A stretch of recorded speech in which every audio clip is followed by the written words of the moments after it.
Esto se llama economía de guerra. A la Argentina de la cultura del trabajo. Que se mantiene la convertibilidad peso-dólar. ¡No se inunda más! Ya es una medida excepcional. Vengo a proponerles un sueño. Que la patria es el otro. Franco Castiglioni, muchas gracias por estar aquí con nosotros. Aquí charlando sobre los 40 años de democracia. Cumpliendo 40 años de democracia y reflexionando sobre las relaciones internacionales. Qué tema, ¿no? Porque en estos 40 años hubo otro periodo con cambios tan trascendentales como los que tuvimos entre el periodo 83-2023, el ascenso de la Unión Soviética, la ruptura con la Unión Soviética, el ascenso de China. Hola, Mariano. Mirá, son 40 años que pasó de todo. La verdad es que cuando uno piensa el siglo XX, siglo XXI, si nosotros nos colocamos en 1983, existía la Unión Soviética, lo que se llamaba el conflicto este-oeste, el bipolarismo, la tensión que todavía existía en el mundo, y después se pasó por otro momento, después de la caída del muro de Berlín del 89 y el derrumbe de la Unión Soviética del 91, se pasó al mundo unipolar, el mundo de Estados Unidos como principal potencia, principal y única potencia. Durante todo ese periodo también coincide con lo que se denominó la hiperglobalización, es decir, movimiento de capitales, finanzas, comercio libre. Bien. Para América Latina ese momento fue lo que se llamó el consenso de Washington, o sea, desregular las economías. Luego tenemos otro periodo que comienza, diríamos, podemos poner una fecha, que es el 11 de septiembre de 2001. La caída de las dos torres, es decir, el atentado terrorista más grande que había vivido hasta ese momento en el mundo y que tocó a Estados Unidos, que jamás había sufrido en su territorio. Bueno, ese atentado hace un parteaguas, o sea, es sin duda un nuevo momento en el que Estados Unidos comienza a preocuparse por otro tema y se nota que es vulnerable. Es el terrorismo su principal objetivo. Pero hecha este parteaguas del 2001, empecemos entonces por el gobierno de Alfonsín. ¿En qué contexto? Es decir, era Guerra Fría todavía, 83, saliendo también incluso de la Guerra de Malvinas. ¿Cómo se relacionó el gobierno de Alfonsín? ¿Cuáles fueron sus primeros objetivos? Sí. Primero tengamos en cuenta una cosa. La dictadura termina completamente aislada en el mundo. Piensen que la dictadura había terminado enfrentada con todo Occidente, había hecho el ataque más fuerte que podía hacerle un gobierno argentino a Occidente, es decir, tomar Malvinas y enfrentarse a toda la OTAN. Piensen que antes ya había tenido con Estados Unidos fricciones muy fuertes por el tema de derechos humanos con Carter. Y por el otro lado, comerciar con la Unión Soviética cuando el boicot que había hecho Estados Unidos a la Unión Soviética cuando había invadido Afganistán. Por lo tanto, relaciones muy malas. Bueno, entonces llega Alfonsín, intenta reconstruir las relaciones con Occidente, pero dentro de lo que era el conflicto este-oeste, lo primero que hace es entrar no, la Argentina nunca había dejado el movimiento no alineado, claro, pero reforzarse ahí adentro. Se refuerza ahí. Y otro aspecto fundamental, Alfonsín, y esto lo vamos a ver en toda la historia de estos 40 años, en los 40 años, hay un tema que es fundamental en la historia argentina y es Fondo Monetario Internacional, es decir, la deuda externa, o algunos llaman la deuda eterna. Es decir, la deuda externa pasa a ser el principal problema de Alfonsín. ¿Cómo negociarla? Intenta un club de acreedores, de deudores, la Argentina es deudora. Con el resto de los países latinoamericanos. Exacto, con el resto, y sobre todo con uno que era el que lo podía apoyar a la Argentina, que era Brasil. Brasil no se va a plegar, es decir, al principio Brasil y México le dicen que sí, y después los dos países que saben que tienen espaldas pueden decir, bueno, nosotros negociamos por nuestra cuenta. Entonces Alfonsín se va a encontrar mucho más aislado. De todas maneras, podríamos poner sus elementos, sus pilares de política exterior fueron no alineamiento, recuperar una visión desde el sur, pero con la base de los derechos humanos y por lo tanto occidental en ese aspecto. Defensa de los derechos humanos, recuperar para Argentina un valor dentro de la comunidad internacional, pero desde el sur en cuanto reclamaba que hubiera menos proteccionismo internacional, que se dejaran las exportaciones argentinas y que se diera un trato político a la deuda externa. En esa posición de Alfonsín, por ejemplo, llegó a participar de lo que era el grupo de Cartagena, es decir, lo que buscaba el grupo, primero de Cartagena y luego de Contadora para la paz en Centroamérica. Y en otro aspecto también Alfonsín tuvo una importancia notable en el intento de apoyar a los movimientos democratizadores de la región, tanto en Uruguay como en Paraguay y en Chile. Apoyaba a los partidos de oposición.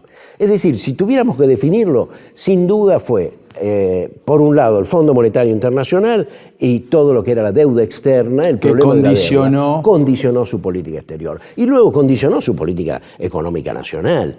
Te puedo hacer, si me dejas, es decir, la política exterior es una política pública, no es algo separado de la política nacional.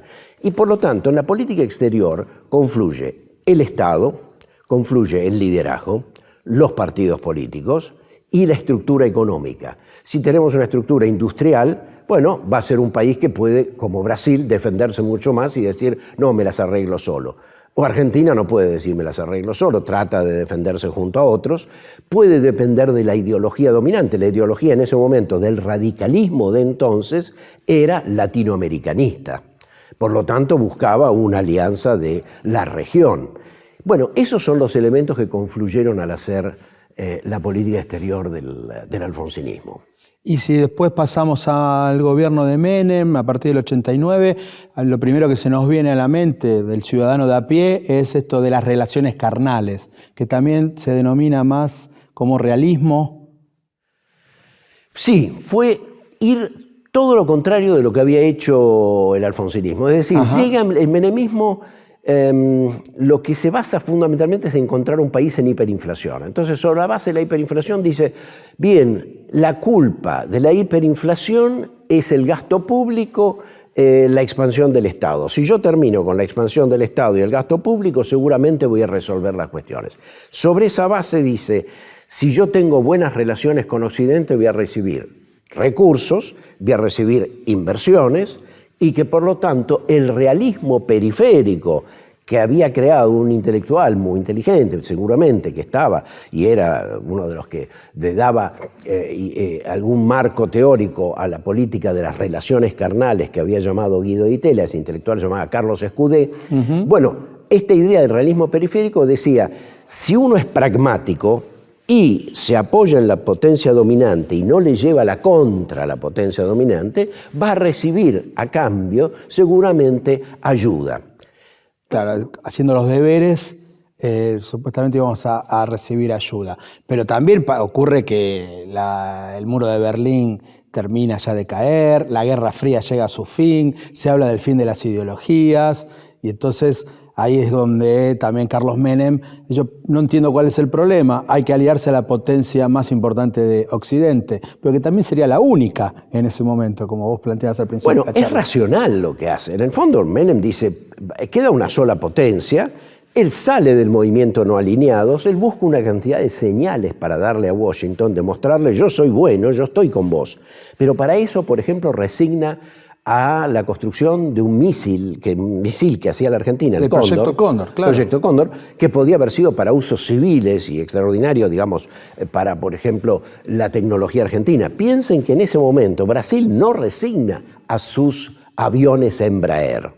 Y tal es así que hoy se venden los aviones Embraer para el uso civil. Claro, en vez no solamente Argentina sí. Una cuestión bélica, Exacto. Porque se dice que el gobierno de Alfonsín continuaba con el proyecto Cóndor, que tenía que ver con el alcance de 200 millas, las Islas Malvinas estaban a 200 millas, era uno de los pedidos de los norteamericanos y británicos, pero pasamos, vos recién decías, de tener una guerra con la OTAN, y así es como Alfonsín, digamos, recibe el gobierno, después de la dictadura y la guerra de Malvinas, a ser aliados extra-OTAN. Bueno, ahí viene, ¿qué es lo que recibe Menem de todo lo que fue aquello, digamos, de lo que es la política del realismo periférico? Son, podríamos decir, por el lado de los capitales, es decir, inversiones, en realidad las inversiones vienen fundamentalmente de Europa. Y son inversiones estatales, son las que compran las empresas privatizadas. De parte de Estados Unidos son símbolos, son cuestiones simbólicas. Por un lado lo deja entrar en lo que se crea que es el G20, que no se va a actuar hasta después en los años siguientes.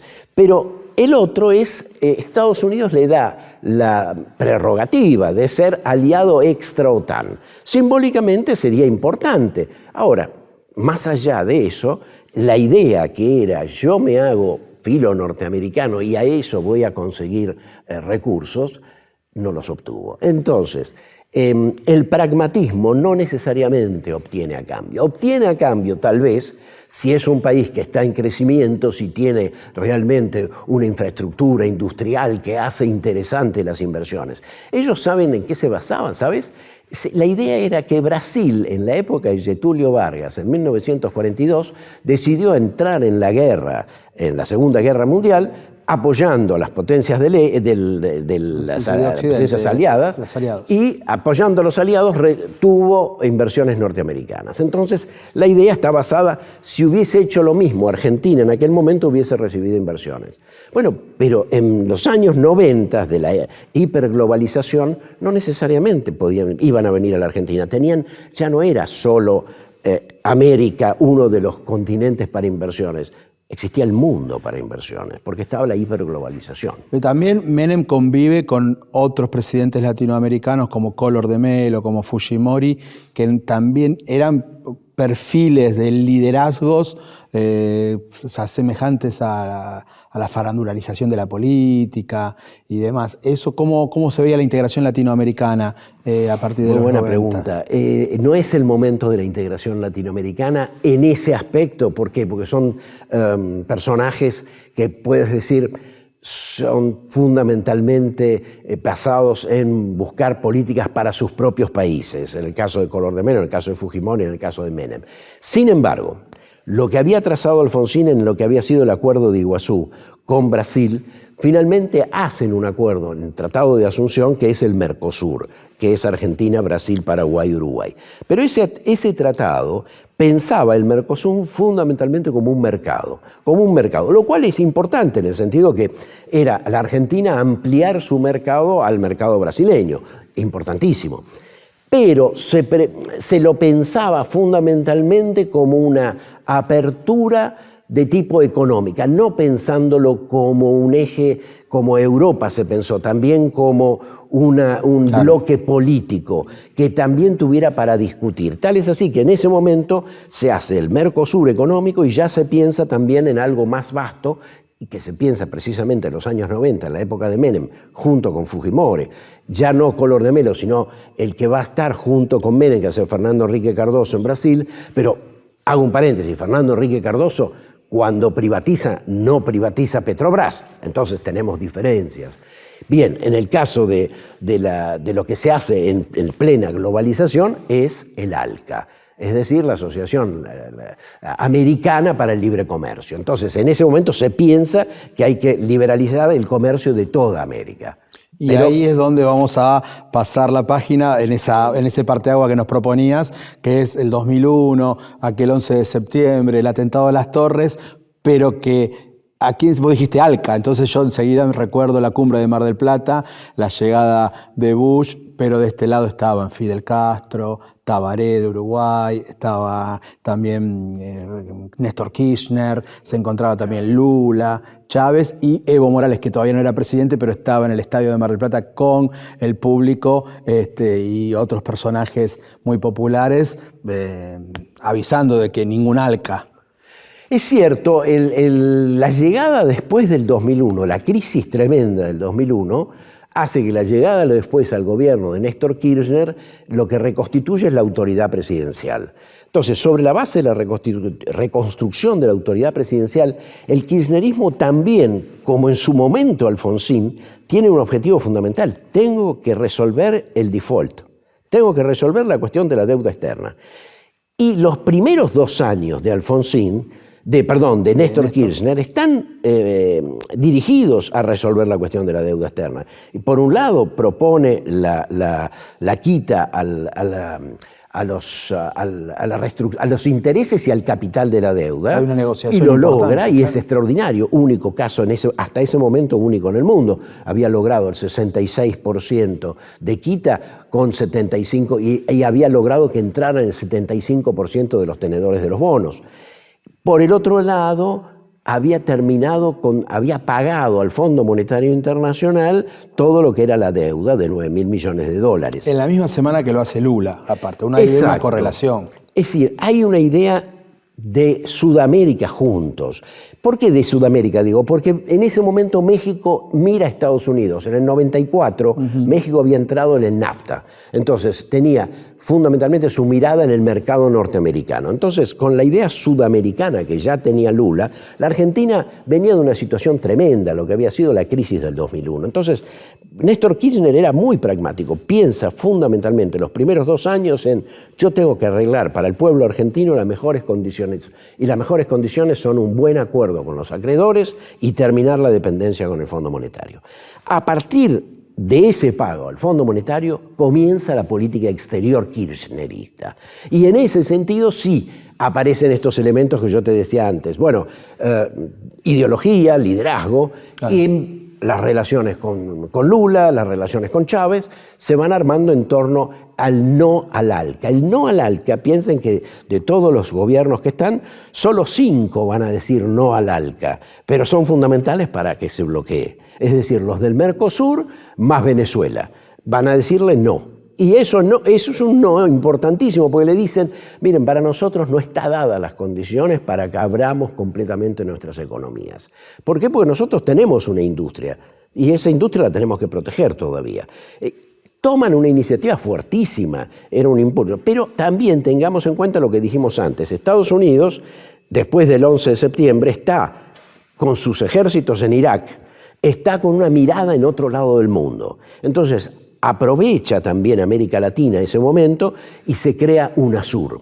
Entonces, con Néstor Kirchner es el momento de, primero hace el Fondo Monetario Internacional y la cuestión de la deuda, y luego se va delineando una política que tiene que ver con la cuestión fundamentalmente de América Latina. Y ahí en América Latina, particularmente de Sudamérica. Sudamérica es Brasil y las relaciones con lo que va a ser UNASUR. Si yo te digo, me preguntás ahí medio, me adelanto una pregunta, si hay algo, que algún capítulo no cerrado, que tal vez no haya sido lo mejor de parte de Néstor en la que fueron las relaciones con los vecinos, fue la cuestión de las pasteras con Uruguay, que no fue una buena resolución, un enfrentamiento con Uruguay que terminó en la Corte Internacional de La Haya, que tal vez se podría haber resuelto. Se podría considerar innecesario. Innecesario. ¿Sí? También no hablamos de los acuerdos limítrofes que tuvimos con Chile durante el periodo del gobierno de Menem, que también fueron importantes para la integración latinoamericana. Era una deuda pendiente de Argentina a resolver esos puntos con Chile, pero sin embargo... ¿Puedo pasar un aviso? Por supuesto.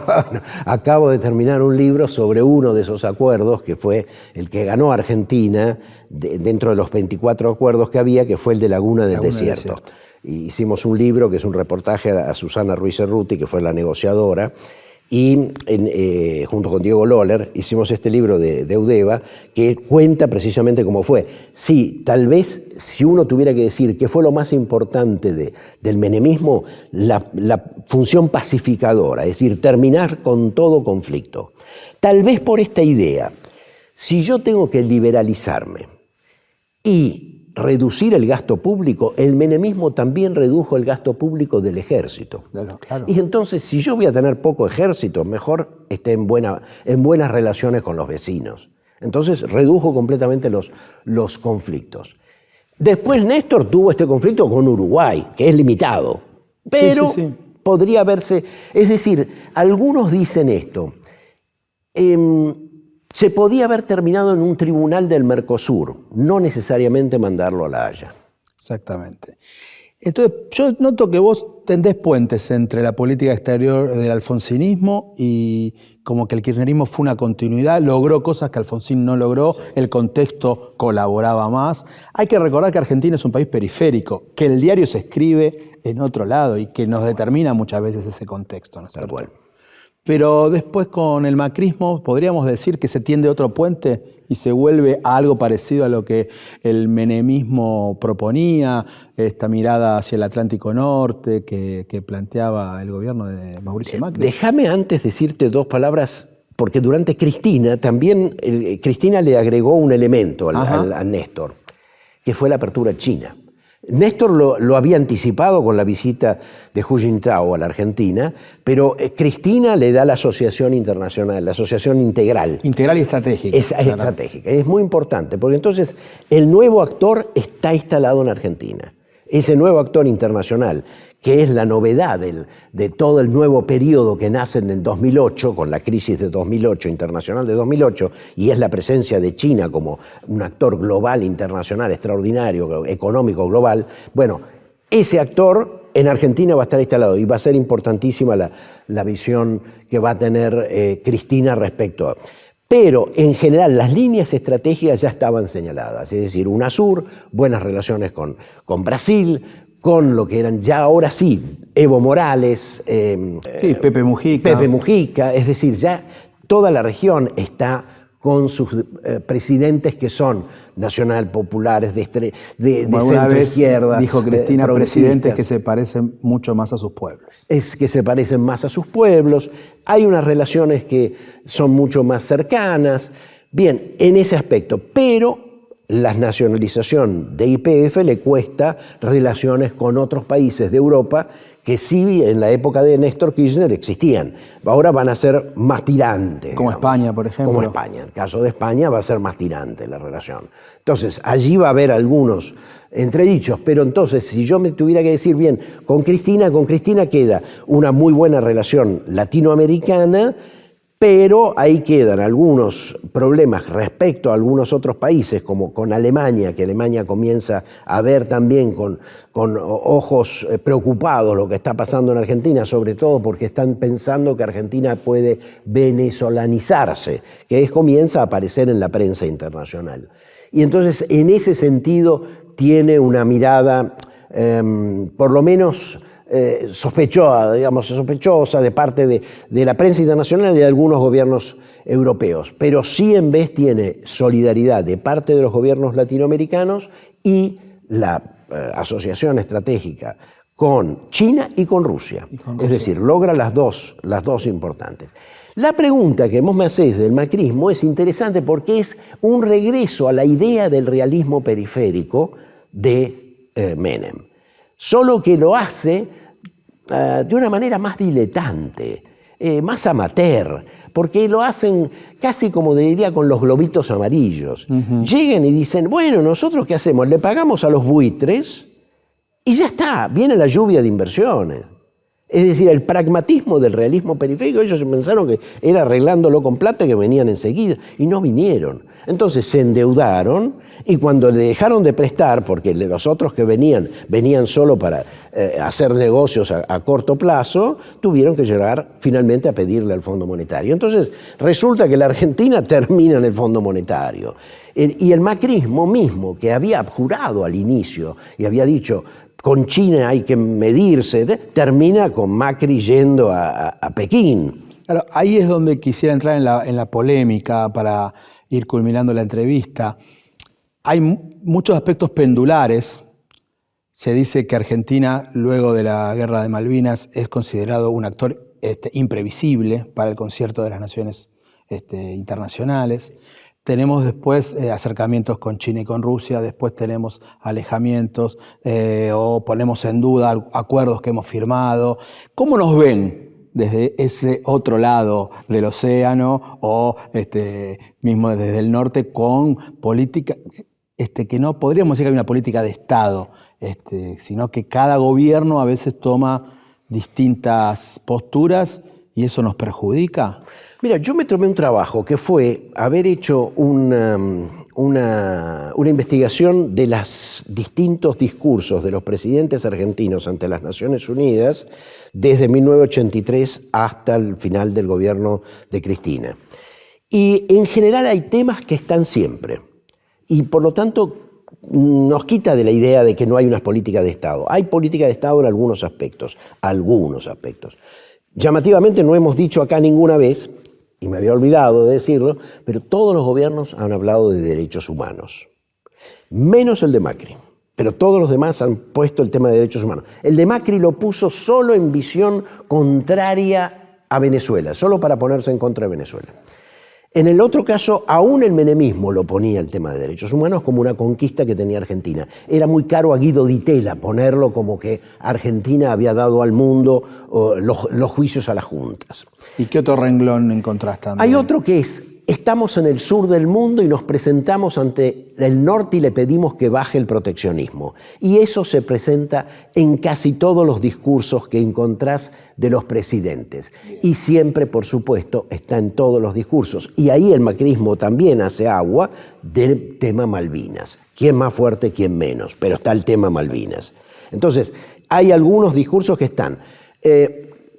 los que son de ruptura claramente dependen de cómo son de ruptura y de cambio las políticas económicas y las políticas en general nacionales. Entonces se reflejan. Como en la Argentina, la alternancia no es simplemente la alternancia de quién es un poco más Estado y quién es un poco más mercado. Acá la alternancia es una alternancia de términos culturales, políticos, sociales, económicos. Entonces se nota a nivel internacional.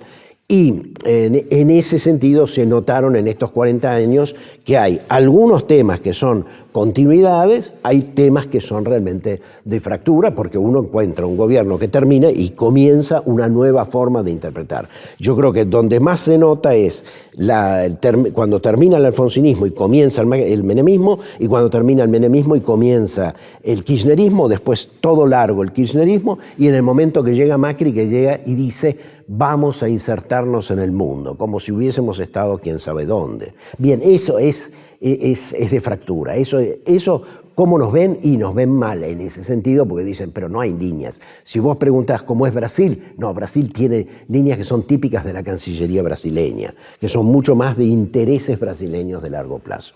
Y para terminar estos últimos años, tuvimos algún protagonismo en la CELAC, que también ha sido interlocutora de repente de China. La pandemia nos permite ver un mapa, cómo se distribuyeron las vacunas. No es casual, y ahora podemos entender un poco más por qué aquí las vacunas chinas y rusas son las primeras en llegar, que a otros países de América Latina no. ¿Qué lectura haces de la coyuntura? Mira, yo creo que es difícil hacer un balance del gobierno de Alberto Fernández, pero me parece que cuando se lo vea con la perspectiva del tiempo se le va a reconocer la diplomacia presidencial científica, la de las vacunas. Cuando hizo, vos lo dijiste muy bien, es decir, eso no se le reconoce todavía, pero hizo una diplomacia, fue a buscar vacunas a China, fue a buscar vacunas a Rusia, cuando la Argentina no tenía.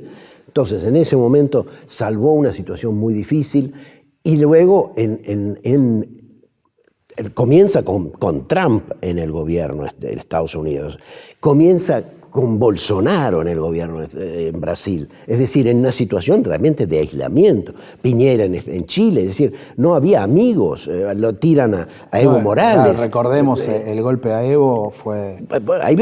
No vengo acá a quebrar una lanza por este gobierno que está terminando con sus problemas enormes, pero quiero decir, recordemos esta política exterior, porque la verdad, demostrado ante lo que fue la pandemia, la guerra misma de Ucrania, con todo lo difícil que es para un país periférico como la Argentina, tener que decir, bueno, es una invasión, pero también estamos pidiendo al mundo que haya paz, por lo tanto nosotros no vamos a dar armas. Entonces hay que bancarse las presiones que tiene Argentina, y sin embargo tuvo una actitud y un gesto importante. Por lo tanto, me parece, pero como vos dijiste antes, el eje principal fue tomarse un trabajo muy riguroso al inicio, que fue mandar personas a Rusia, mandar personas a China y lograr, bueno, abastecimiento de las vacunas, como hacía cada país que pensó fundamentalmente en abastecer a sus propios. ¿Dónde? En un vecindario que no era precisamente amistoso, todo lo contrario.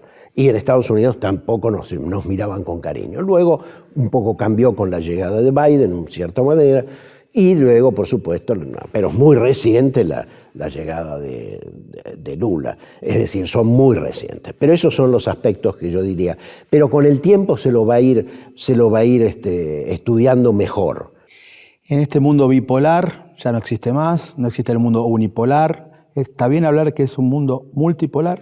Es un mundo multipolar porque finalmente tenés, por un lado, Estados Unidos, que sin duda sigue siendo la principal potencia, pero ya es China, discute de igual a igual en el plano comercial y económico. Entonces, Estados Unidos cuando piensa, se lo ha visto en los últimos documentos estratégicos de Estados Unidos, cuando piensa quién es la potencia con la cual se va a enfrentar en los próximos 10, 15 y 20 años, es China. Pero con quien se está enfrentando hoy es Rusia. Porque hay un campo de batalla. En el campo de batalla es Rusia. Entonces, estamos viviendo, yo creo que sí, en un mundo que hace temer. ¿Por qué? Porque estamos viendo señales muy conflictivas. Y en este mundo convulsionado, entonces, ¿cuáles son las posibilidades, oportunidades, desafíos de Argentina? Mirá, Argentina tiene de vuelta su principal problema, como hace 40 años vuelve a ser la deuda externa. Estamos otra vez con el mismo problema. Entonces, con eso, la estrategia de un gobierno democrático, de centro-izquierda, sería, por supuesto, encarar el tema de la deuda sin que eso signifique, vuelvo a usar una palabra de Néstor que fue siempre muy importante, que fue los muertos no pagan. Entonces, estamos en la misma. Pero tenemos que encontrarle una salida a un tema que el kirchnerismo en sus 12 años no lo logró, que es ser una economía que se pueda autosustentar, o sea, que finalmente tenga la capacidad exportadora para generar los dólares. No puede estar dependiendo del clima. Es decir, si hay una sequía no podemos estar en la lona. Es decir, necesitamos exportar. Tal vez esté la cuestión que haya más vaca muerta, digamos. Pero también, ojo, porque en nuestra formación, acá Bibiloni, la gestión ambiental nos dirían momento, porque también se generan problemas para el ambiente muy serios. Entonces hay que medirlo muy bien. Pero el litio... Y fundamentalmente tecnología, exportar tecnología, ARSAT, es decir, meterse en ese mundo, es esa nuestra función. Y como relaciones internacionales, las que ayuden a eso. Nosotros no podemos aspirar a ser como en algún momento, muchos no lo recuerdan, pero Menem en algún momento intentó, cuando le iba bien la convertibilidad, quiso ser mediador entre Israel y Palestina. Ninguno de los dos lo tomó seriamente. Por eso, Argentina no puede hacer eso. Brasil puede darse ciertos lujos, pero tiene las reservas del Banco Central llenas de dólares y tiene una potencia que puede darse ese lujo. Y a pesar de eso, le está sufriendo embates de la prensa internacional Lula muy fuertes por haber dicho que quiere mediar a nivel internacional. Están como diciéndole, vos quédate en tu vecindario. Pero me parece que Argentina tiene eso, tiene que medirse dónde está, pero para eso defender sus propios intereses. Esa es su función principal. Interesante cómo para hablar de relaciones internacionales hablamos sobre todo de economía, que ambas son las verdaderas columnas de la política, ¿no es cierto? Así que bueno, muchas gracias, Franco, gracias por esta entrevista. Gracias a vos y gracias a la UNAG.